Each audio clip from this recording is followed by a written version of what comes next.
दा डिउटि गैथ'वा बेखायनो नोंथांमोनजों दसे रायलायनोसै बेफोरावहाय भिडिअबो खालामनो मोनाखै समानो एकदमबारे बिजिथार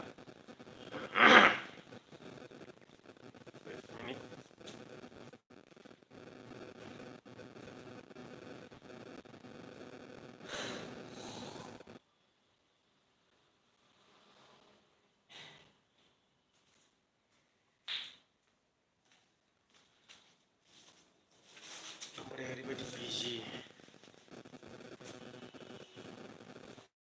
दासिमबो गैया माथो रावबो दासो साबा फैजेनदों खामानियानो ओरैबायदि सम मोनै बेस्थ' एबा जाना दंखायो बेवहाय माथो थांफिनबायबो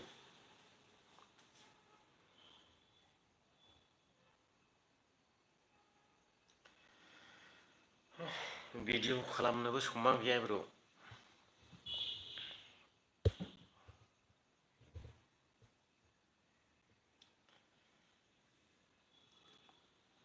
नार्जारि हाय आदा मा खालामदों दान्दे जिरायनानै दं दासो सिखारदां उन्दुनानै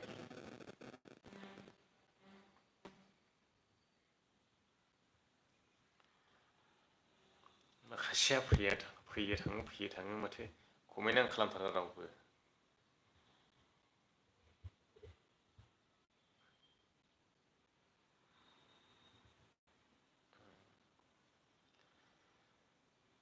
मिल नार्जारि मा सालथेया माब्रैनि सालथे जाखो आंखौलाय खामानि गैया नामा 1टानिफ्राय बर' दाउदै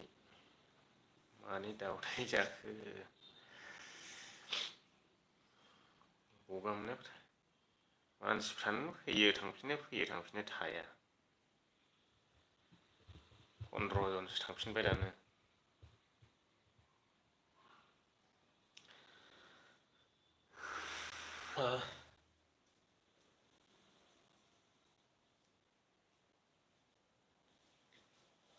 डिउटि थांखो ना माखो लोगोफोरलाय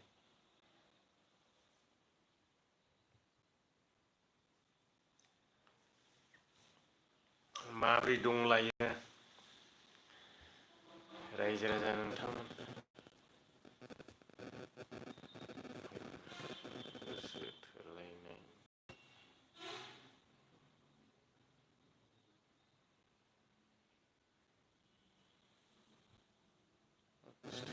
फर्मुला जाखोलै मा खालामदों जिरायनानै दं दासो उन्दुनानै सिखारदों ओमफ्राय जिरायनानै दङ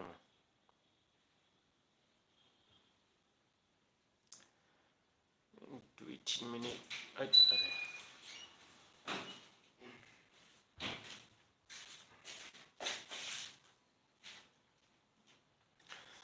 सोर बबेनिफ्राय अननानै खिन्थाहरदो कमेन्टआव आदार ब्रह्म गोसाइगाव चार्जर ये ओरिजिनल है जी ओरिजिनल है मोबाइल के साथ जो आता है वो 2-3 साल हो गए वो तो केबल खराब हो गया उसका केबल दूसरा है खराब तो नहीं हुआ जो मैं मैसूर आया था ना पास में किधर गिर गया पता नहीं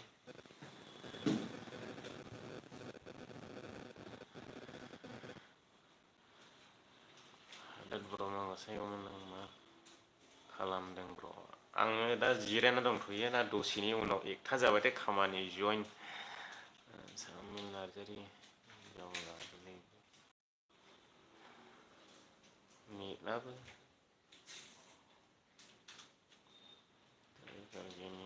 हेल' आदा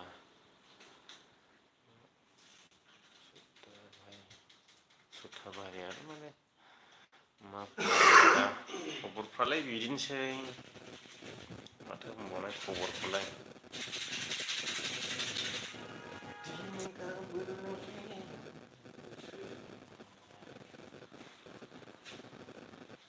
छुट्टी मिलेगा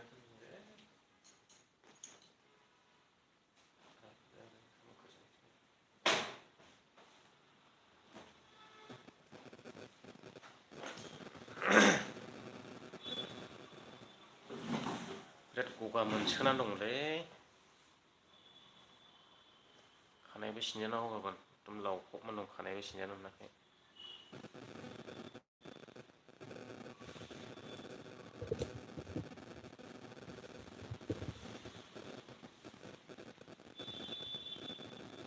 माला समाव दिल्लीयाव थांनांगौ जाखो दिल्ली थांनो जोबोद गोसो जादों आदा मा खामानि मावहैयो रेस्टुरेन्टाव मावलाबायथ'दों आङो किसानाव मा ओंख्रि सालथे ओंख्रि ओंखाम जाथ'वाखै दासिमबो फुंनिफ्रायनो मैया हरनि उन्दुनायनिफ्रायनो दिनैसिम दासिमाव ओंखाम गैया साहाबो गैया डिउटि टाइम जाला दा थांना जाहैनोसै थांनोनो बाखायो रेस्टुरेन्टावनो नम्बर हरलाय नोंना आंना नम्बरा डिसक्रिपसनावनो दङ अलरेडि जायफ्रा नायनो रोङो बिथांमोना लायो लानानै हरो सोंहरो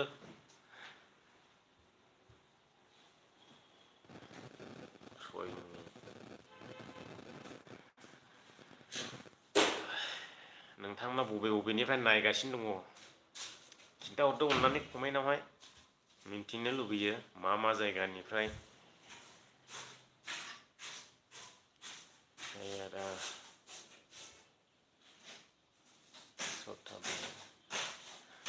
थुरुन बासबिटिवाइ बसुमतारिमोन जाहैबाय मा खालामदों जिरायनानै दं दा समाव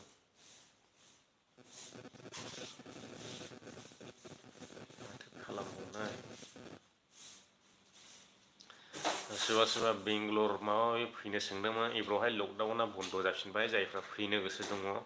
डाबल भेक्सिन जाखाबाय भेक्सिन सार्टिफिकेट दङ बिथांमोना फैनो हासिगोन लकडाउना सप्तानैल' सोलिदों सप्तानैनि उनावहाय ओमफ्राय केनसेल जाफिनबाय ओमफ्राय दा नाइट कारफिउ दं बेबो केनसेल जानो थांगासिनो दं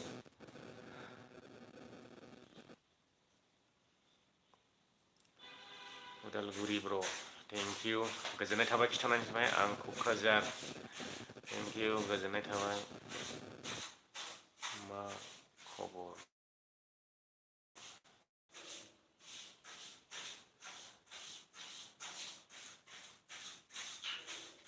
सेरफांगुरि क'क्राझार सेरफांगुरि मिथिगौ दे गोजोननाय थाबाय खिन्थानानै क'क्राझाराव थिबखायथिं बेरायनांगौलै थिबखायाव आलासि जालाबायनांगौ सिनायनाय मानसिफोर दं मिता बसुमतारी आं बाक्सानि गोजोननाय थाबाय बाक्सायाव दाबो खावसे थिन भागाव दुइ भागखौनो आं बेरायाखै बाक्सायाव दाबो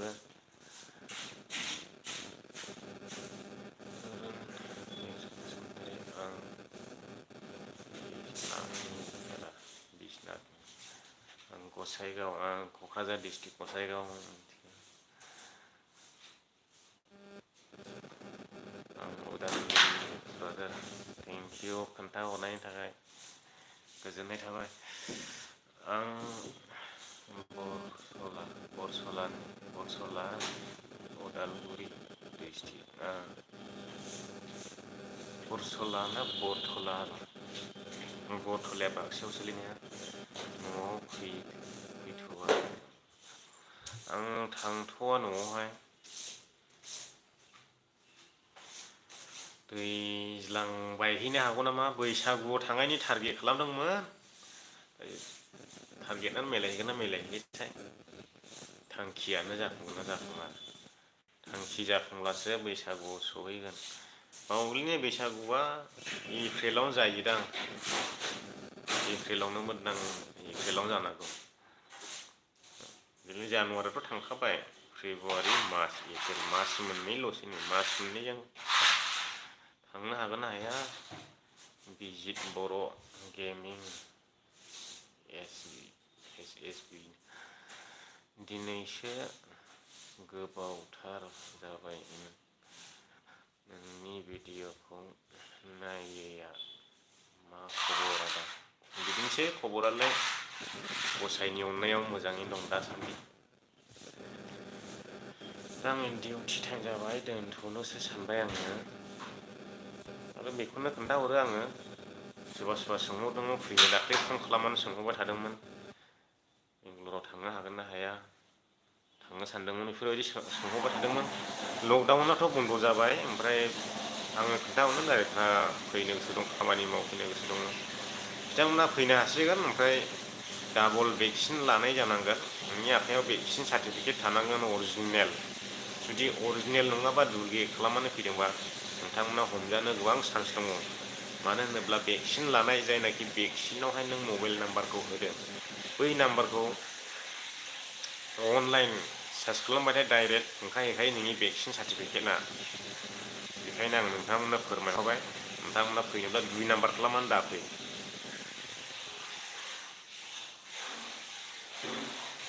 जायफ्रा फैनो गोसो दङ फैनो हासिगोन दा लकडाउनावथ' खुला जाबाय ओमफ्राय दा नाइट कार्फिउ दंबावो नाइट कार्फिउआवबो केन्सेल जानो थांगासिनो दङ बन्द' जानो थांगासिनो दङ लकडाउनाथ' बन्द' जाथ'बाय दा जेबो डिस्टार्ब गैथ'ला दा सालु जाफिनजोब्बाय गासिबो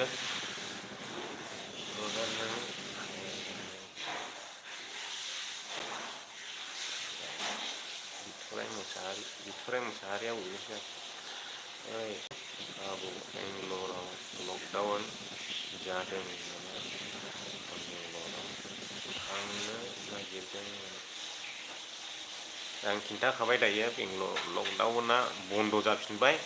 नाइट कार्फिउ दंबावो नाइट कार्फिउआवबो बन्द' जानो थांगासिनो दङ लासै लासै गासिबो मोजाङाव फैजोबगोन आरो नों बैसागुआव फैबा दल दामना मोसा आङो दल दामनो रोङा बेखिनियावनो दोनथ'नानै आं थांनोसै नामा आङो एसे टाइमाबो जासि जाबाय नै 12:22 जाबाय दुगैनांगौ लोबनांगौ दुगैबावाखैबो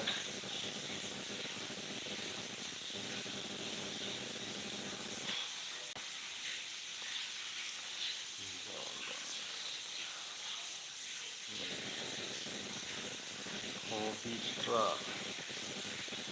ओमफ्राय बारफुं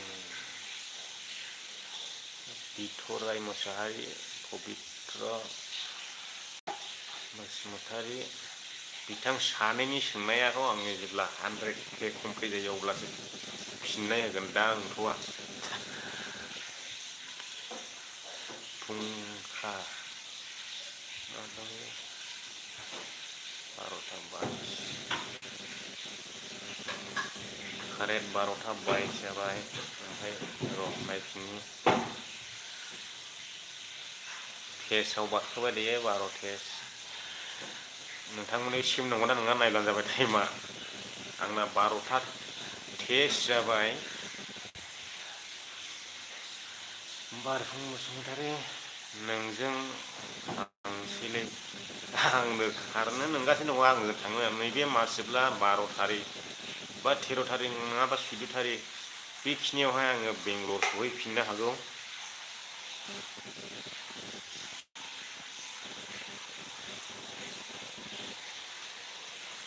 माने बिराद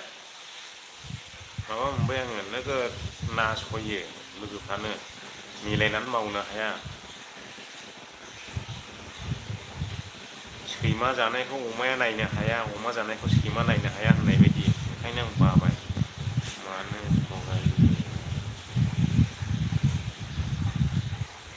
थगायाखै आङो बेंगलर बारफिननो सानगासिनो दङ गाबोनथ' 1 थारिख जाहैबाय बेयाव लोगोफ्रानो मिलायनाय गैया लोगो आं दाखालि सासे लिंहरदोंमोन बेबो साननैयावनो फै खारलांफिनबाय रावबो सहायनो हाया आंखायसो मावथाबबाय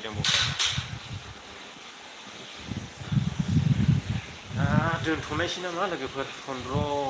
मिनिट जाबाय कमप्लिट 15 मिनिट फुंखा ब्रह्म खामानि मोजां नागिरदो ब्र' खामानि मोजांखौ मोननो थानलै दा बाहाय दं माइसुराव दं आङो दा सम आङो माइसुराव मास मोननै जानोसै मास मोननैयानो जाबाय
बिगानि एरियायाव थांफेराखै दाबो।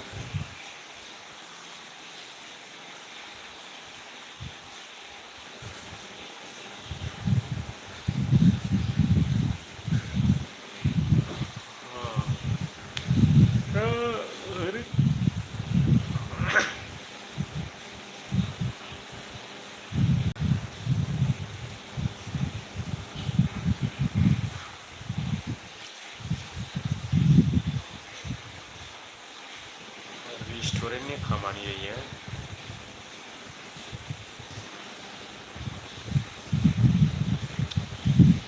सांग्रां जाबाय थानांगौ नालाय।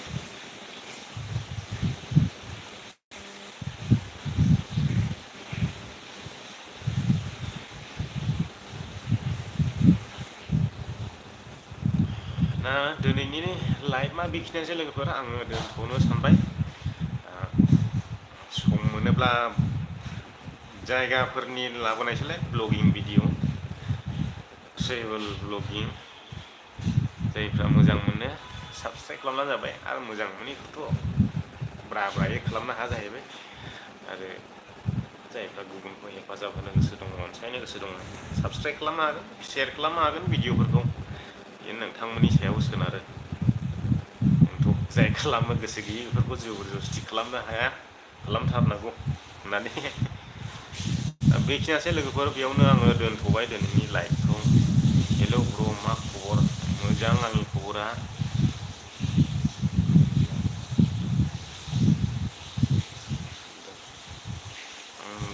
दसे इउटुबारफोरजों रायज्लायनो फनावहाय गोबावसै खबर लायैया।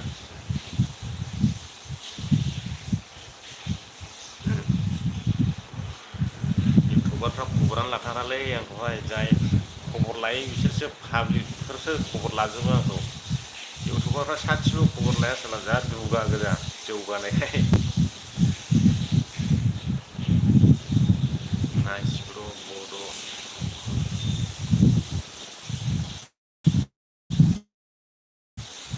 आङो दोनथ'बाय दे लोगोफोर बेखिनियावनो। आङो एसे दुगैनो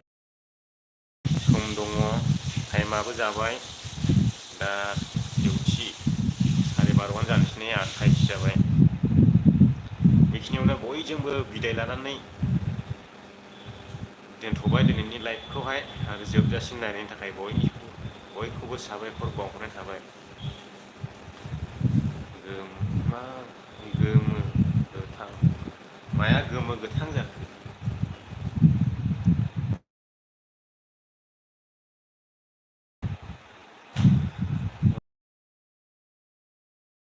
मा ओंख्रि ब्र'? एकदम खालि। दिल्लीयाव मोनसे जायगायाव थांनो गोसो दङ, जायफ्रा थांफानो गोसो दङ फैब्लानो जाबाय आंजों। लोदो हिनजाव।